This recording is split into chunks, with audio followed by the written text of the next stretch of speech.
নমস্কার, সবাই কেমন আছেন? আমার সকল বন্ধুদের স্বাগত জানাই আমার রান্নাঘরে। আমি আজ নিয়ে চলে এসেছি আমার বাড়িতে জন্মাষ্টমীর দিন যে কেকটা ঠাকুরকে দিয়েছিলাম, ওই কেকটার পুরো ডেকোরেশনটা। আমি কেকটাকে আগে থেকেই ক্রামকোট করে ফ্রিজে রেখে দিয়েছিলাম সেট হতে।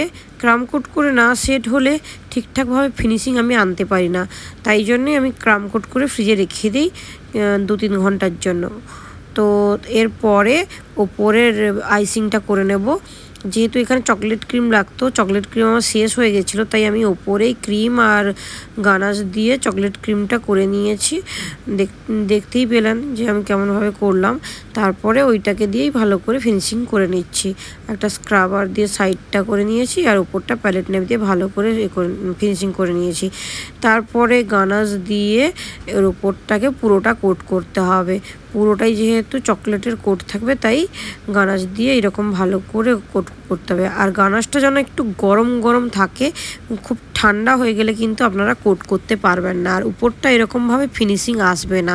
আর গানাশটার সঙ্গে একটু সাদা তেল মিশিয়ে নেবেন, তাহলে এরকম পুরো গ্লেজ লাগবে, উপরটা পুরো মুখ দেখা যাবে এমন হবে।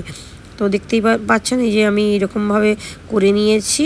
তারপরে বোর্ডটাকে ক্লিন করে এরপরে একটুক্ষণের জন্য ফ্রিজে রেখে দিতে হতো, কিন্তু আমি যেহেতু আমার টাইম আর বেশি ছিল না, তাই জন্য আমি সাথে সাথেই কাজ করেছি।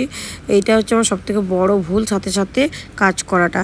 যদি এটা একটু ফ্রিজে রেখে দিতাম তাহলে সেট হয়ে যেত। তারপরে যদি আমি উপরে সাইডে বর্ডারটা দিতাম তাহলে ওটা একটু গলতো না, আর খুব গরমও ছিল। তো এই যে আর একটা উপরে ননি হাঁড়িটা বানিয়ে নিলাম, একটা মাটির হাঁড়িতে সাদা ক্রিম দিয়ে একটা পাইপের মধ্যে ঢুকিয়ে ননির মতন করে নিয়েছি। আর এইটা হচ্ছে চোচোটাকে দিয়ে বাঁশি করে নিয়েছি আর ময়ূর পালকটা দিয়ে গেঁথে দিয়েছি। ময়ূর পালকটার নিচে ফয়েল পেপার দিয়ে মুড়িয়ে নিয়েছি। কিন্তু এই হচ্ছে আমার কেকের ডিজাইন। কেমন লাগলো কমেন্ট করবেন, ভালো লাগলে লাইক করবেন, শেয়ার করবেন, পাশে থাকবেন। বাই।